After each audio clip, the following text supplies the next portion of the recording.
The crying of the children kept me awake, and I had a terrible vision.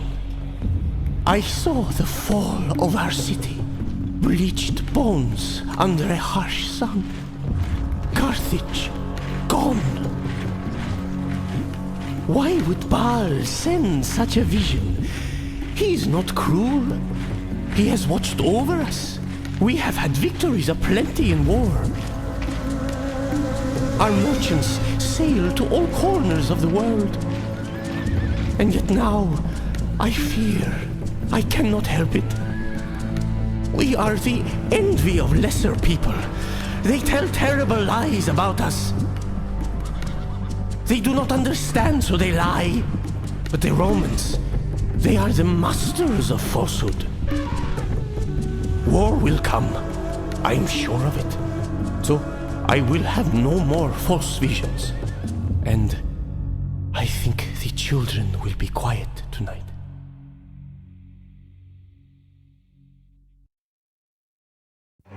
For 7 centuries, Carthage had forged an empire which came to dominate much of the Mediterranean. Yet from such heights would come a fall of unprecedented scale. Just a generation after the nightmare of Hannibal had terrorized Italy, now it was the legions whose boots were touching down upon Africa to return the favor. Yet they came not with orders to merely subjugate. No, the army which bore down on Carthage had but one objective: the complete and total annihilation of its foe. There would be no quarter. What followed would be one of the most brutal sieges of antiquity. This is the history of the third and final Punic War.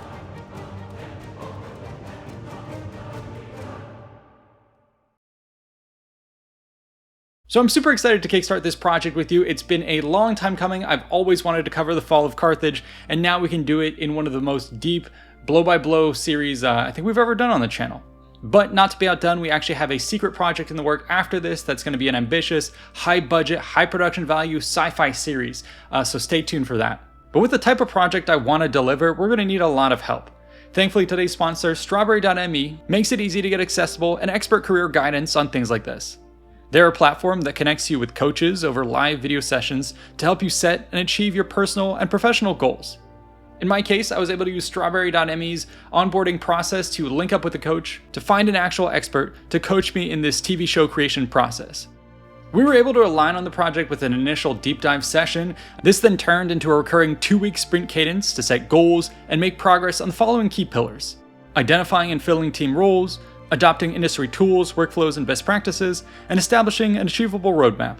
This experience has been great to make sure that we as a team can hit the ground running and to make sure that we have enough foresight to be able to dodge potential pitfalls and really work efficiently.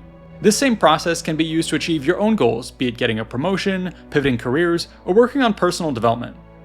So get started today by using my link in the description below, take their placement quiz, and get hooked up with a perfect career coach for you at strawberry.me/Invicta. Best of luck. The Punic Wars were civilizational clashes of epic proportions, whose waves of violence were driven by both the macro trends of nations and the deeply personal motives of individuals. In the case of the Third Punic War, it will be worth reviewing both of these threads which lay the stage for our story.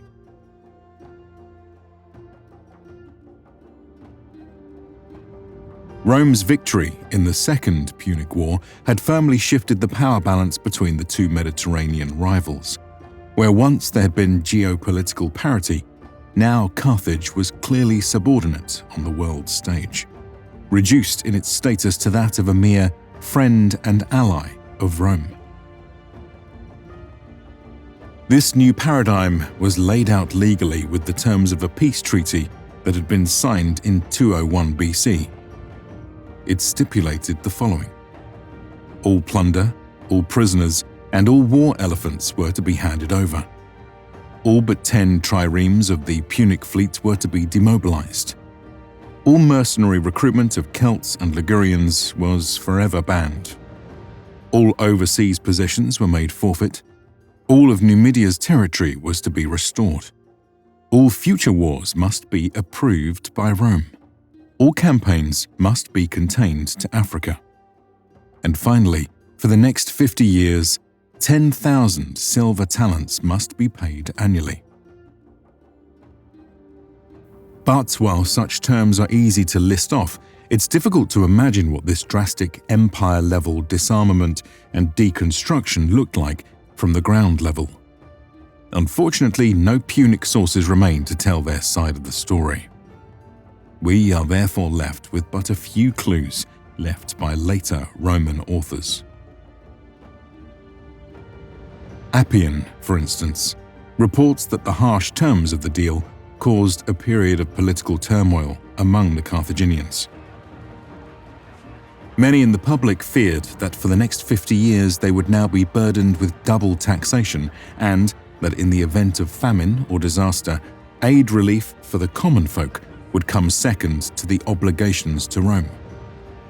Punic citizens now threatened to burn down the homes of their leaders, forcing many to flee, while some of those who remained attempted to seize on the populist sentiment by whipping up the crowds from the speaker's platform. Ultimately, the uprising was put to rest by the looming threat of further Roman violence and the influence of respected leaders who still held sway with the people. The great General Hannibal, for instance, knew well the cost of renewed war and is said to have literally dragged down one of the Punic leaders who had been attempting to resist the signing of the peace treaty. Carthage now seemingly resigned itself to its humiliating fate.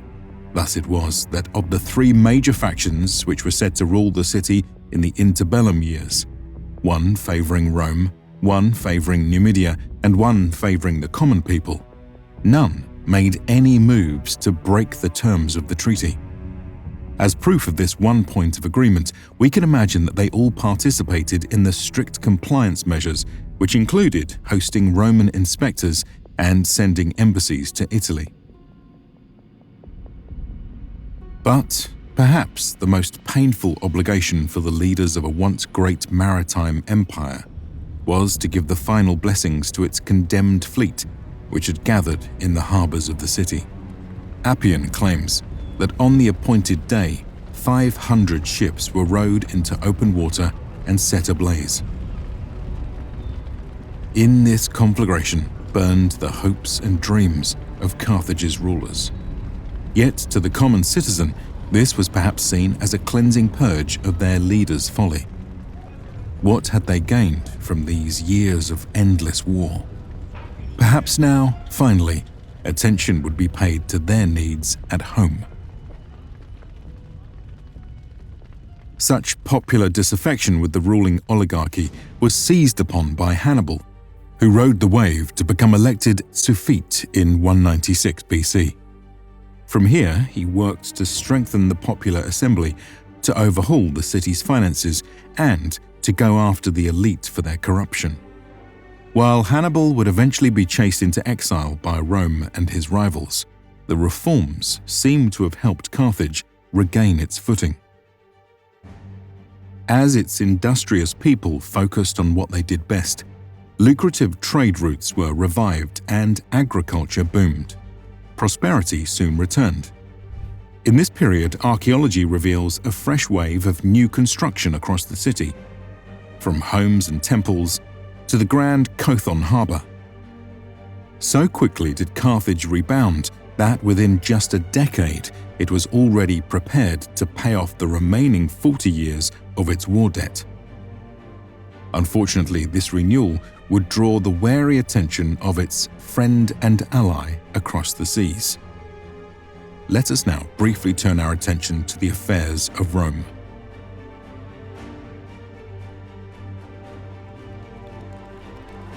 Victory in the Second Punic War had left Rome with a massive haul of wealth, slaves, and territory. Most importantly, though, it had left Rome with one of the most battle-hardened generations ever in the Republic's history. Now addicted to the spoils of victory, this war machine would be unleashed across the Mediterranean. What followed would be a dizzying number of campaigns over the next 50 years.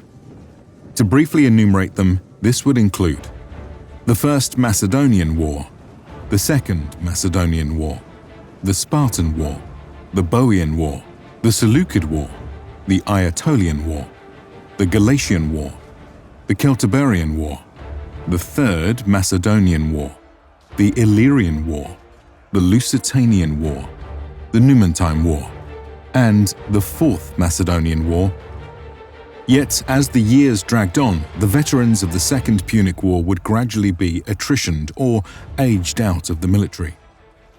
Such a loss was not easily replaced at a time when armies were still being levied and disbanded on an annual basis without the continuity of professionalized institutions which might otherwise maintain the skills of its armed forces. Such a degradation of Rome's military is noted by our ancient sources, who bemoan the difficulty of raising men and waging efficient campaigns. Yet, as this old guard dwindled, a few remained to carry on the torch. Most notable among them would be Cato. Born in 234 BC, he had been in his 20s during Hannibal's invasion of Italy and had seen his fair share of battles against the African menace. By 151 BC, Cato was now an 83-year-old senator. He stood as a reminder of the old, austere ways of the past, in an era when the descendants of Rome's conquering generation were seen as increasingly soft and decadent. Thus it was that the elder statesman clung to his hatred of Carthage, chastising those who ignored the resurgent threat in favor of their inherited luxuries.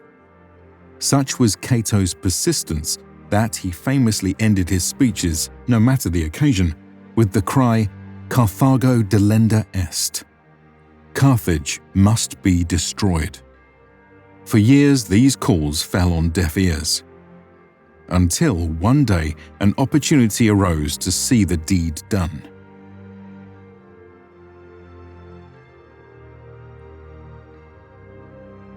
Across the seas, another vestige of the Second Punic War would be the one to light the spark of war.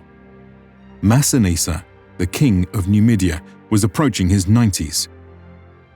In his younger days, he had switched sides to support the Roman invasion of Africa, helping them to break the back of Carthage at the Battle of Zama. In doing so, Massinissa had reaped the benefits of his neighbor's downfall, and for years had done everything in his power to further chip away at his kneecapped rival. In 150 BC, tensions reached new heights as the Numidians launched bold raids into Punic territory, ravaging the lands and laying siege to the city of Oroscopa. Carthage had had enough. They now raised an army to finally punch back. This was done without first seeking Roman approval or arbitration, a mandate of the terms of their treaty. Such behavior was a reflection of the growing frustration of the Carthaginians. The Romans had shown a bias towards the Numidians in prior arbitrations, and had no incentive to greenlight the raising of an army to defend themselves. Thus it was that the populist faction of Carthage kicked out those among them who pleaded to keep the shackles on and now made ready for war. They did so by raising a force of 25,000 foot and 400 horse, many of whom were said to have been raised from the citizenry itself. Appian reports that this force was further swelled by allies to a total strength of 58,000 men.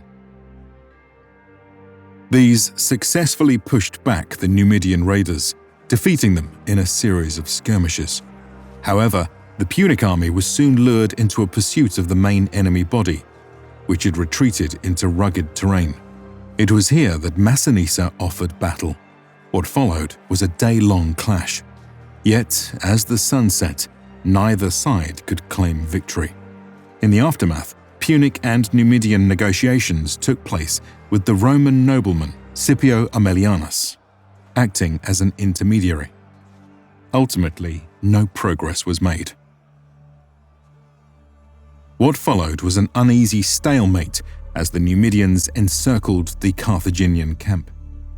It seems that neither talk nor action could break the impasse. Both sides were determined to simply starve the other off the field. The Punic commander reportedly believed he had the advantage of supplies and the strength to punch out of the encirclement when necessary. However, in this he had underestimated the enemy and soon found himself truly trapped. Appian paints the unfolding scene. Quote, "Hunger wasted Hasdrubal and the Carthaginians, and being much debilitated, they were no longer able to assault the enemy. First, they ate their pack animals, and after them their horses, and they boiled their leather straps for food. They also fell sick of various diseases due to lack of food, want of exercise, and the season, for they were enclosed in one place and in a contracted camp, a great multitude of men exposed to the heat of an African summer. When the supply of wood for cooking failed, they burned their shields. They could not carry out the bodies of their dead because Massinissa kept strict guard, nor could they burn them for want of fuel. So there was a terrible pestilence among them as a consequence of living in the stench of putrefying corpses." Thus did Carthage plead for terms. They would be allowed to return home with the relinquishing of their arms, the exchange of prisoners, and a promise of a 50-year war indemnity to Massinissa. However, as the defeated army now marched solemnly home, their helpless column was set upon by one of the Numidian cavalry commanders. From the slaughter that ensued, few made it out alive. The oath-breaking enemy now had free reign over Punic lands, and the Romans showed no signs of reining them in.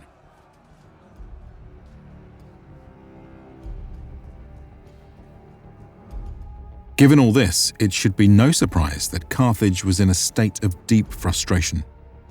Yet still they feared the ire of Rome. A delegation was sent to Italy, pleading for them to do something about Massinissa's invasion. But the senators merely flipped the table on them. How dare Carthage raise its arms without Roman approval? To this, the envoys offered a defense. When this was rejected, they then asked how they might atone for their sins. Rome merely answered, "You must make it right with the Roman people." A second embassy was sent to clarify this chilling remark.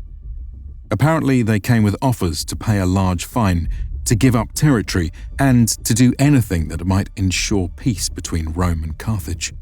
But again, they were met with the cold response, "You know what you must do." One can only imagine the fear this must have struck in the hearts of the Carthaginians. The implied threat was further magnified by reports that armies were being raised across Italy. The reason given was equally ominously, "in case of an emergency." Such matters justifiably spread panic across the shores of Africa. Many in Carthage fell into deep debate about what to do next. Meanwhile, others had already sensed the way the winds were blowing and took action. Most decisive among them was Utica, the second largest city in the region, which now preemptively declared itself for Rome. Thus were the powers of Italy gifted with a fortified beachhead into the enemy's land. For even the most hesitant senators, such an opportunity was impossible to resist. Carthage was seemingly being offered up to them on a silver platter. And so, without a moment's delay, they voted to declare war.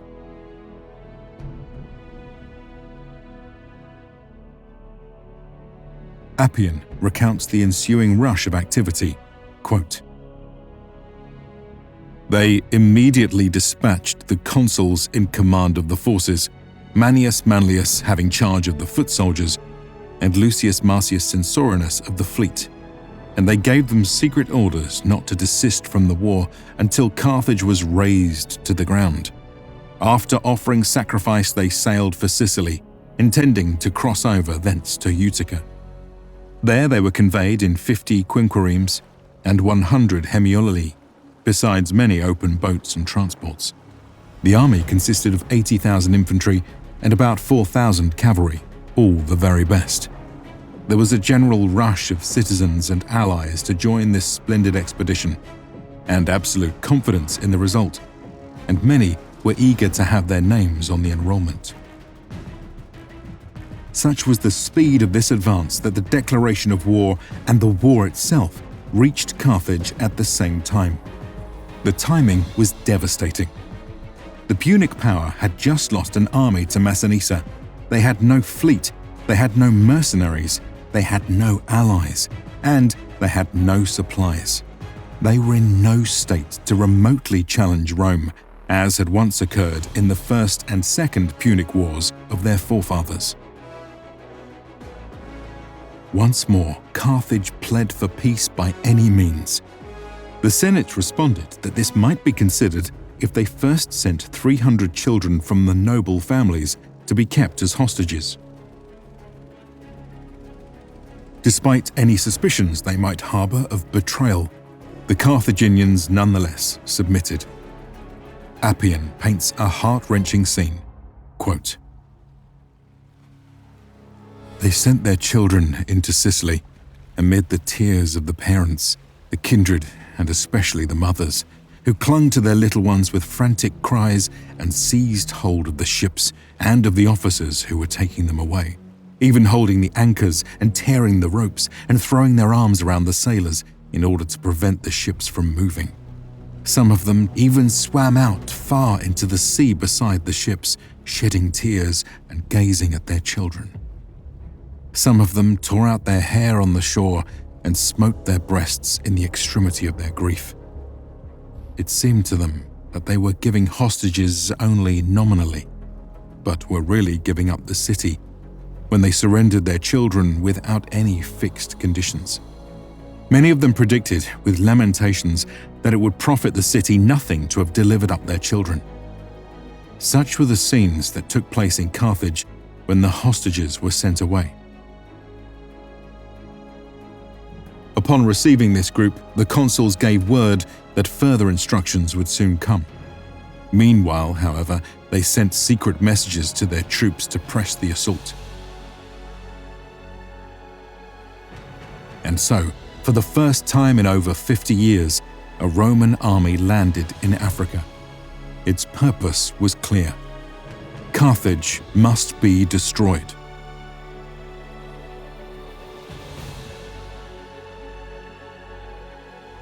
The arrival of Roman troops sent shockwaves across the city of Carthage.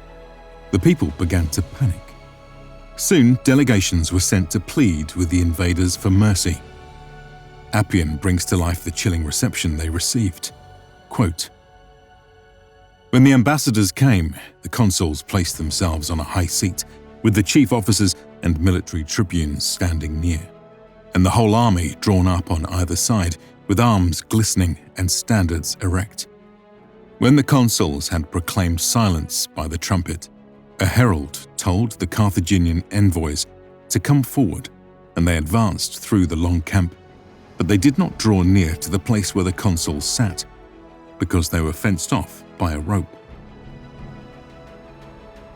We are told of how the ambassadors begged the Romans for peace, stating that they had no allies, no mercenaries, no armies, and no elephants. But the cold reply came. Quote,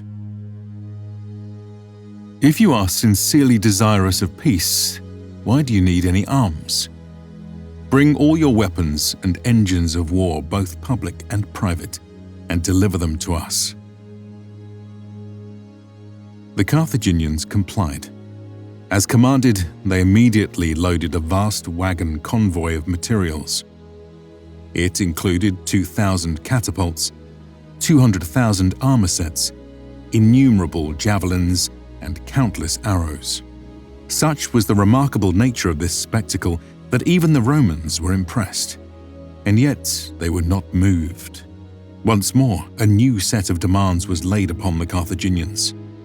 They must abandon their city, whose existence might entice them to return to their old ways of war, and make a new home in the interiors of Africa, at least 10 miles away from any shoreline. At this, the Punic ambassadors were stunned into silence. Such was the inflammatory nature of the demand that they feared bringing such words back to the city lest their own people turn on them. But Rome would not yield. They merely ordered the lictors to throw out the envoys from camp and sent a detachment of the fleet to shadow them home.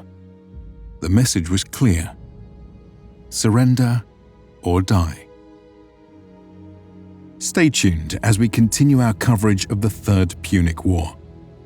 For now, you can catch script previews and download HD versions of our art on Patreon and YouTube memberships. A big thanks to the current supporters and to the researchers, writers, and artists for making this episode possible. We couldn't have done it without this team and this community. If you enjoyed this episode, be sure to like and subscribe for more content and check out these other related videos. See you in the next one.